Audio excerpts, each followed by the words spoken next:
السلام علیکم دوستو۔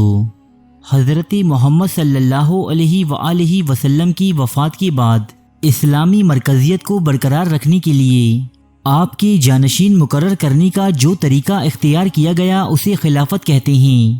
پہلے 4 خلفاء یعنی حضرت ابو بکر صدیق، حضرت عمر، حضرت عثمان اور حضرت علی رضی اللہ تعالی عنہم کے عہد کو خلافت راشدہ کے نام سے یاد کیا جاتا ہے۔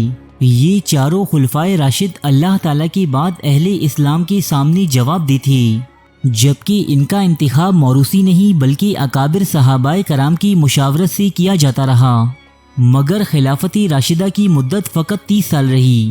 اس کے بعد یہ خلافت ملوکیت کی جانب چلی گئی اور خلیفہ نے ایک بادشاہ کی حیثیت اختیار کر لی جو کسی کے سامنے جواب دہ نہ تھا، کیونکہ اس کا چناؤ کسی مشاورت کے بجائے موروثی بنیادوں پر ہونے لگا۔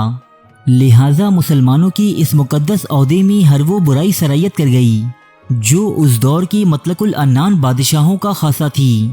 یوں تو اسلامی تاریخ میں گزرے خلفاء کی تعداد سینکڑوں میں بیان کی جاتی ہے، لیکن آج ہم آپ کے سامنے 5 ایسے بدترین خلفاء کا تذکرہ کریں گے کہ جن کا عہد حکومت ہر لحاظ سے اسلامی تاریخ کا سیاہ ترین دور تسلیم کیا جاتا ہے۔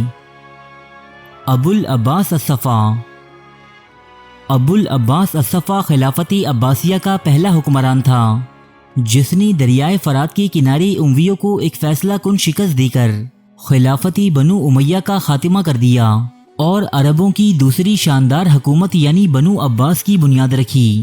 الصفا کے لفظی معنی صفاق یا خون ریز کے ہیں۔ ابو العباس کو یہ نام اس لیے دیا گیا کیونکہ اس نے اپنی خلافت کے استحکام کی خاطر بڑی خون ریزی کی۔ خاندانی بنو امیہ پر تو اس کی سختیاں اپنی انتہا کو پہنچ گئیں، یہاں تک کہ مردے بھی اس کے جوش انتقام سے محفوظ نہ رہ سکے۔ اس نے اکثر اموی خلفاء کی قبریں کھدوا کر ان کی ہڈیاں پیس کر رکھ دیں۔ خاندانی بنو امیہ کی عورتیں اور بچے تک الصفا کے غضب سے محفوظ نہ رہ سکے۔ الصفا کی یہ سختیاں صرف دشمنوں تک ہی محدود نہ تھیں بلکہ اس کے اکثر معتمد بھی اس کے مظالم کا شکار ہوئے۔ مشہور عباسی دائی ابو سلمہ جو اس کا پہلا وزیر بھی تھا، اسی کی ایما پر موت کے گھاٹ اتارا گیا۔ اپنی سفاکیت اور عہد شکنی کے باعث تاریخ ابو العباس الصفا کو اچھے الفاظ میں یاد نہیں کرتی۔ المستعصم باللہ۔ المستعصم باللہ آخری عباسی خلیفہ تھے جن کے دور میں وحشی منگول عروس البلاد بغداد پر حملہ آور ہوئے اور اسے صفائے ہستی سے مٹا کر رکھ دیا۔ اس خلیفہ کا 16 سالہ دور خلافت زیادہ تر عیش و عشرت اور غفلت کی نظر ہوا۔ المستعصم باللہ کو منگول یلغار اور ان کے ہاتھوں عالمی اسلام کی تباہی کا بالکل بھی ادراک نہ ہو سکا۔ جب چنگیز خان کی فوجیں ان کی پڑوسی مسلمان ریاست خوارزم کو تخت و تاراج کر رہی تھیں، تب خلافت عباسیہ کے ایوانوں میں خوشیوں کے شادیانے بجائے جاتے تھے۔ فتنہ منگول سے بے خبر خلیفہ المستعصم باللہ اور اس کے امراء اپنے اپنے فرقوں کی بالادستی قائم کرنے میں مصروف تھے۔ خلیفہ المستعصم باللہ کا وزیر اعظم ابن القمی اس کے پہلو میں بیٹھ کر منگولوں سے خط و کتابت کرتا اور انہیں بغداد پر حملے کی دعوت دیتا رہا، لیکن خلیفہ کسی صورت اپنے ریاستی امور پر توجہ دینے کو راضی نہ تھا، جس کا نتیجہ ہلاکو خان کے بغداد پر حملے کی صورت میں سامنے آیا۔ ہلاکو خان نے بلا تخصیص شیعہ و سنی سب کو تلوار کے حوالے کر دیا، جبکہ سکون و آرام کے طالب اس خلیفہ کو قالین میں لپیٹ کر اس پر گھوڑے دوڑائے گئے اور عباسیوں کا یہ آخری خلیفہ تاریخ کی کتابوں میں ایک نشانی عبرت بن کر رہ گیا۔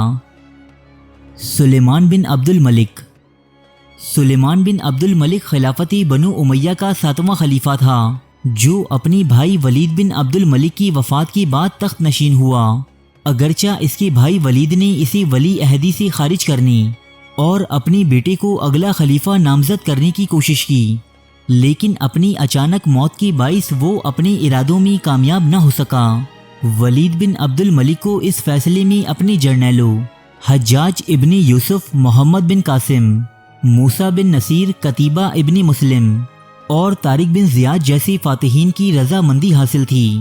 سلیمان بن عبد الملک نے تخت نشین ہونے کے بعد انتقامی جذبے سے کام لیتے ہوئے اسلام کے ان نامور افراد کو اپنی عہدوں سے برخاست کر دیا۔ اس نے محمد بن قاسم کو ایک بیل کی کھال میں سی کر انتہائی ظالمانہ طریقے سے قتل کروایا۔ قتیبہ بن مسلم بھی ایک عبرتناک موت کا شکار بنا، جبکہ اس نے فاتح افریقہ موسیٰ بن نصیر اور فاتح اسپین طارق ابن زیاد پر اس قدر بھاری جرمانے عائد کیے کہ ان دونوں شخصیات کی آخری عمریں مختلف شہروں میں بھیک مانگتے ہوئے گزریں۔ یہ تمام واقعات سلیمان بن عبد الملک کے کردار پر بدنما داغ ہیں۔ ولید بن یزید۔ ولید ابن یزید، جسے ولید ثانی بھی کہا جاتا ہے، 125 ہجری میں تخت نشین ہوا۔ یہ انتہائی نالائق اور بدکار شخص تھا جو خلیفہ بننے سے قبل کھلے عام اسلامی شاعر کا مذاق اڑایا کرتا، قرآن مجید میں غلطیاں نکالتا، نعوذ باللہ، اور فحش شاعری لکھتا۔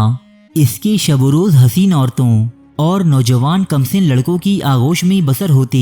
یہ ایک رات میں کئی مٹکے شراب کی پی جایا کرتا۔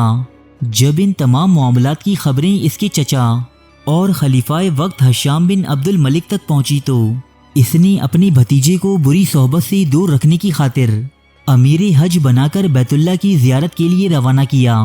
یہ اپنی چچا کے حکم کی تعمیل کرتے ہوئے حج کے لیے روانہ تو ہو گیا، البتہ اس کا مقصد حج کرنا نہیں بلکہ سیر و شکار اور شراب و شباب کی محفلیں آراستہ کرنا تھا۔ اس لیے یہ اپنے ساتھ حسین و جمیل لونڈیاں اور نوجوان لڑکے لے کر روانہ ہوا۔ اس کے علاوہ ولید نے خانہ کعبہ کے عین برابر ایک شامیانہ سلوایا۔ ولید بن یزید کا ارادہ تھا کہ وہ اس شامیانے کو خانہ کعبہ کی چھت پر نصب کرے گا، جہاں وہ اور اس کی حالی موالی بیٹھیں گے، شراب کے جام انڈیلے جائیں گے، رقاصاؤں کے حسین جلوے بے نقاب ہوں گے۔ لیکن وہ شدید ترین عوامی رد عمل کے سبب اپنی اس منصوبے کو عملی جامہ نہ پہنا سکا۔ ولید بن یزید نے اپنی قریب المرگ چچا خلیفہ ہشام بن عبد الملک کے ساتھ انتہائی بدترین سلوک کیا، یہاں تک کہ اس کی میت کو غسل دینے کے لیے پانی اور لوٹا تک میسر نہ تھا۔ اس کا دور خلافت تاریخ اسلام کا بدترین دور تسلیم کیا جاتا ہے، یہاں تک کہ اس کی بدعمالیوں سے تنگ آ کر عوام الناس نے اسے قتل کر دیا اور اس کی بوٹی بوٹی تک نوچ لے گئی۔ یزید بن معاویہ۔ یزید بن معاویہ خلافت بنو امیہ کا دوسرا خلیفہ تھا، جو سن 680 عیسوی سے لے کر 683 عیسوی تک مسند خلافت پر براجمان رہا۔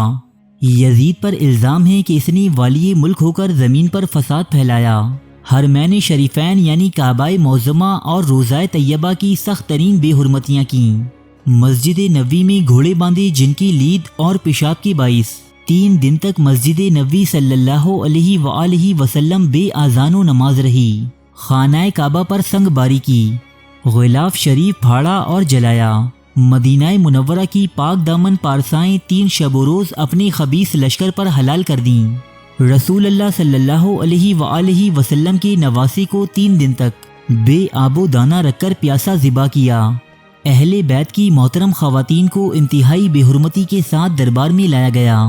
یزید بحیثیت شخصیت اور بحیثیت کردار ہمیشہ سے مسلمانوں کی مختلف مکاتب فکر میں متنازع رہا ہے۔